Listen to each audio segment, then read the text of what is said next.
പണി പോലത്തെ വള്ളമാണ് ഈ നിൽക്കുന്നത്. ഇത് ആരുണ്ടാക്കിയാന്ന് ചോദിച്ചു കഴിഞ്ഞാൽ മുളയങ്കാവിൽ KT മുസ്തഫ എന്ന് പറഞ്ഞു കഴിഞ്ഞാൽ മൂപ്പര് മഷൂറാണ്. മുനീറുണ്ട്, കുഞ്ഞാനുണ്ട്, ഇതിൻ്റെ ബാക്കിൽ മൊയ്തി കുഞ്ഞാക്കൊക്കെ ഉണ്ട്, ഒരുപാട് അണിയറ ശില്പികളുണ്ട്. പക്ഷെ ഇത്രയും വൃത്തിയിലും ഇത്രയും വെടുപ്പിലും ഒരു കിണറുണ്ടാക്കേണ്ടത് ചിലപ്പം പാലക്കാട് ജില്ലയിലെ ആദ്യക്കാരൻ. ഞാൻ അനവധി കിണറുകൾ കണ്ടിട്ടുണ്ട്, അനവധി കിണർ കുത്തണവും കണ്ടിട്ടുണ്ട്. നോക്കിയേക്കാണ് നിങ്ങൾ അതിൻ്റെ ആ റൗണ്ടും ആ റിങ്ങും ഏത് പൊട്ടം വന്നു കഴിഞ്ഞാലും ഒന്ന് ഇറങ്ങി നോക്കും.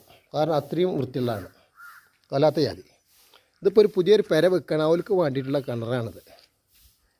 സംഭവം കിണറിൻ്റെ ഈ പെരൻ്റെ ഓണർക്ക് നല്ല ഇഷ്ടമായിക്കണം. ഇവരോട് പറയണം എന്താ വെച്ച് കഴിഞ്ഞാൽ ഇന്ന് നാട്ടിൽ എവിടെ കിണർ പണി ഉണ്ടെങ്കിലും പിടിച്ചു തരാമെന്നാ, വല്ലാത്ത ജാതി. ഇൻഷാ അല്ലാഹ്.